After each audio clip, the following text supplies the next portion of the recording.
Em março desse ano, a denúncia de assédio sexual envolvendo o renomado sociólogo Boaventura de Souza Santos tomou as manchetes dos jornais e redes sociais em diferentes países. Considerado o mais importante intelectual português no cenário atual, Boaventura foi acusado inicialmente por 3 alunas de assédio sexual. A partir desse caso, vários outros vieram à luz.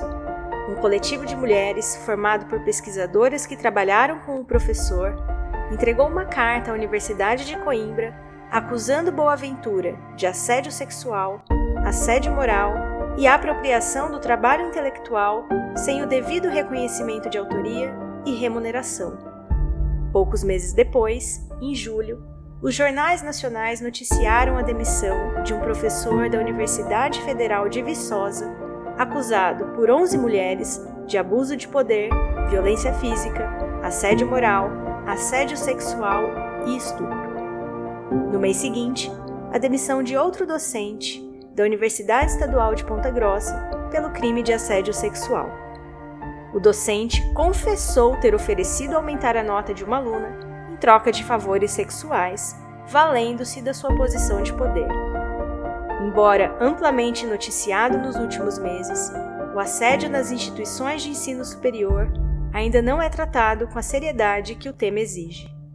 No episódio de hoje, vamos falar sobre o panorama atual, as ações de prevenção e enfrentamento que têm sido adotadas em diferentes instâncias e quais os protocolos que devem ser seguidos em casos assim. Eu sou Fernanda de Flora, professora de Sociologia. E eu sou Miriade, estudante de Engenharia Mecânica. Esse é o segundo episódio do Falando de Gênero, um podcast sobre gênero, ciência e tecnologia da UTF-PR de Londrina.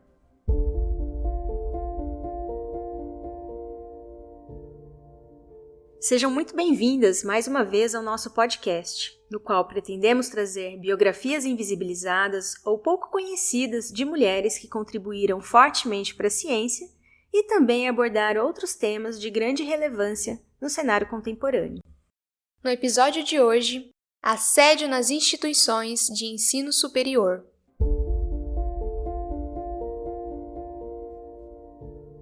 Para começar o nosso episódio, é importante que a gente defina o que é o assédio. E o assédio, ele pode ser definido como a perseguição insistente e inconveniente de uma pessoa ou um grupo específico que de alguma forma afeta a sua paz, a sua dignidade e a sua liberdade. Existem vários tipos de assédio, e os principais são moral, sexual, psicológico, virtual e judicial. Todos têm basicamente o mesmo princípio, que é usar a posição de poder como forma de intimidação. Aqui, nós vamos focar em 2 tipos de assédio que ocorrem nas instituições de ensino superior: o assédio moral e o assédio sexual. O assédio sexual está relacionado a abordagens grosseiras, ofensas e propostas inadequadas que constrangem, humilham e amedrontam, uma forma de manifestação do poder e de intimidação. Mas como é que a gente consegue identificar? A gente identifica a partir de atos, insinuações, contatos físicos forçados, convites inconvenientes que aparecem como uma espécie de troca para obter benefício na carreira ou, em caso de recusa, prejuízos. Já o assédio moral é uma forma de violência psicológica que ocorre de forma recorrente e abusiva, com o objetivo de prejudicar alguém no ambiente do trabalho ou universidade, por exemplo, podendo ser realizada por superiores hierárquicos, como patrões, professores, orientadores e ou colegas de trabalho, alunos e servidores. Esse tipo de assédio pode ser identificado a partir de alguns elementos, como a criação de um ambiente intimidante, hostil e ofensivo, na prática de isolamento, desqualificação ou críticas ao desempenho profissional e ou acadêmico, para provocar humilhação na vigilância excessiva, prejudicando a autonomia do indivíduo, entre outros exemplos. Apesar do termo assédio não ser específico para mulheres, um levantamento desse ano de 2023 da Forum Hub, empresa de aconselhamento jurídico, mostra que somente no ambiente do trabalho, as mulheres sofrem 5 vezes mais assédio do que os homens. Em pesquisa realizada em 2019 pela agência Patrícia Galvão, 97% das entrevistadas afirmaram ter sido vítimas de assédio em meios de transporte e 71% conhecem alguma mulher que já sofreu assédio em espaço público. Já a pesquisa Visível e Invisível, a vitimização de mulheres no Brasil, realizada pelo Datafolha e Fórum Brasileiro de Segurança Pública, em março de 2023, aponta que 46,7%, o equivalente a 30 milhões de mulheres, foram assediadas sexualmente no ano de 2022. Se no senso comum o assédio sexual é visto como algo restrito a festas ou bares, é interessante notar que os 3 locais mais frequentemente citados são a rua, o transporte público e o ambiente de trabalho, como a universidade, por exemplo, que será o foco do nosso episódio. Em uma instituição acadêmica, há uma hierarquia entre professor e aluno, assim como também entre os servidores, o que facilita, de certa forma, a possibilidade do assediador sentir poder diante do assediado e contar com a impunidade em determinadas ocasiões. A pesquisa Violência contra a Mulher no Ambiente Universitário, realizada pelo Data Popular, com quase 2.000 estudantes de graduação e pós-graduação, mostrou que 67% das alunas ouvidas já sofreram algum tipo de assédio na universidade.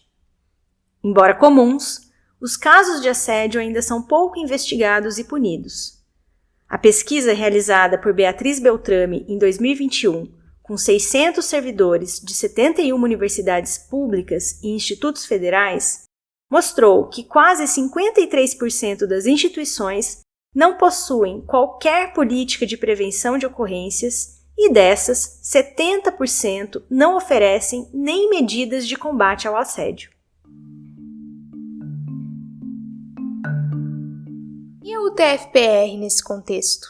Por ser uma universidade de cursos tecnológicos, a UTF tem uma comunidade feminina muito reduzida.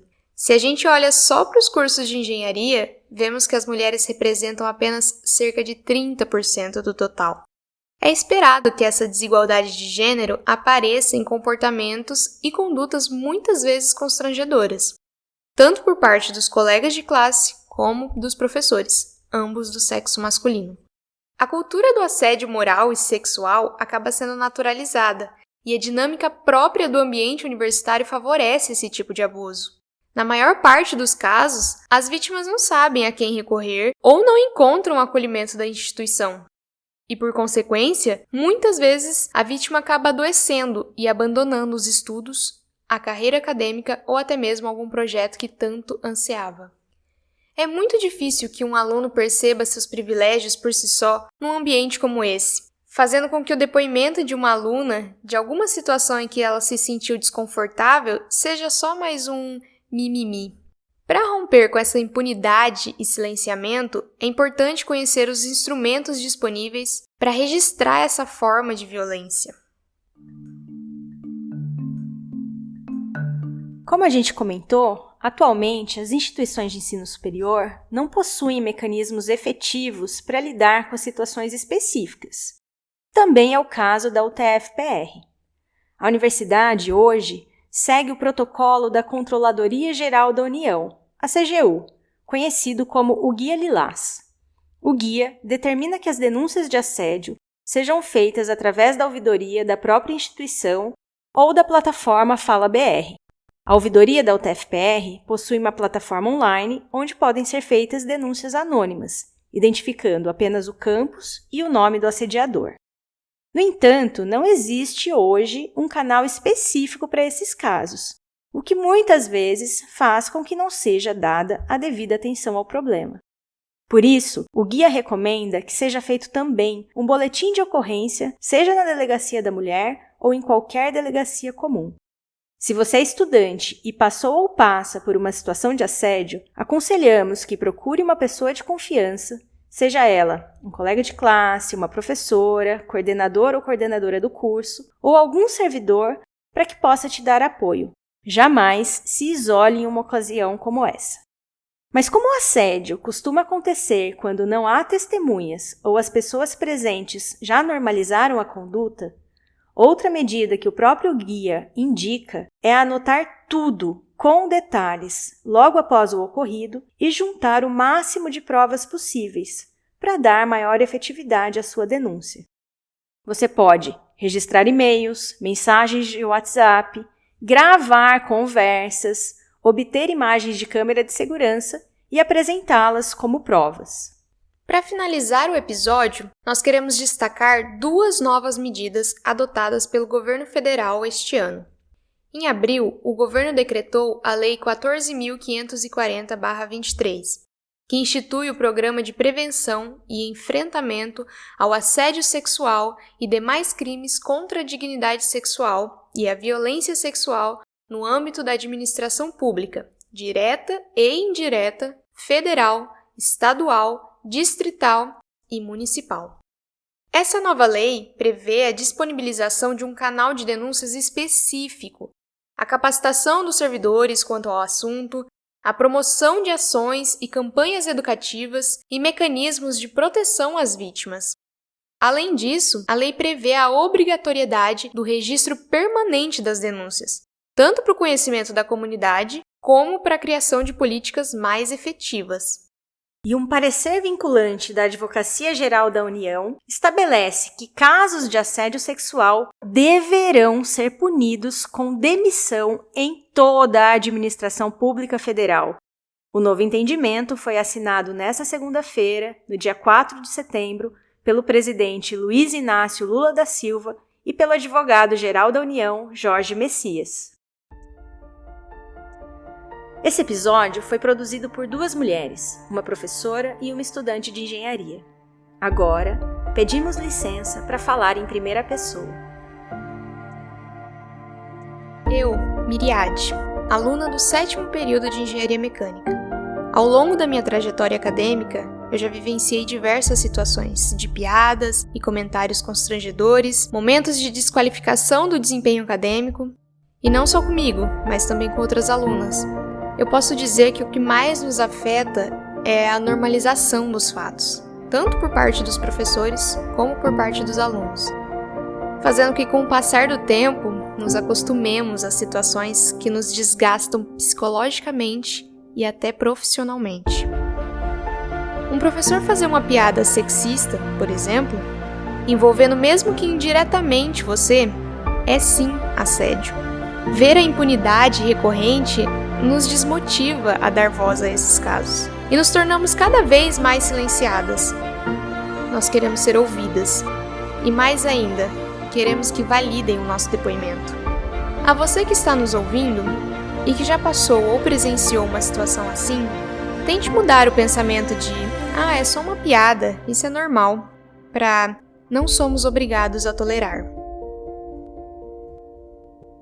Eu, Fernanda, professora universitária de Sociologia, poderia também narrar inúmeros eventos que impactaram a minha trajetória acadêmica como mulher e também como mãe, e que guardam a marca da desigualdade de gênero. Por conhecer as formas que o assédio assume a partir da própria experiência vivida e por ser mulher, muitas alunas recorrem a mim em busca de apoio e acolhimento. A vocês, gostaria de dizer que não estão sozinhas nesse enfrentamento e que o pacto tácito de silenciamento está prestes a ruir.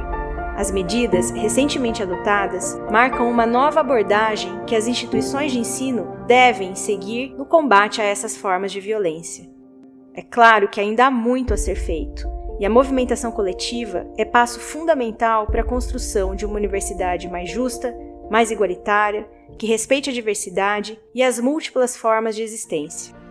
Agradecemos a todos e todas que nos ouviram até aqui e convidamos para continuar nos acompanhando na sua plataforma de áudio preferida e também na nossa página no Instagram, @falandodegênero. Nossos episódios serão lançados quinzenalmente às sextas-feiras. Compartilhe com seus amigos e familiares. É muito importante aumentarmos essa rede de debate sobre gênero. Esse podcast conta com o apoio do Programa de Bolsa de Incentivo à Produção Artística e Cultural da Universidade Tecnológica Federal do Paraná, O roteiro e a produção foram feitos por nós, Fernanda e Miriade.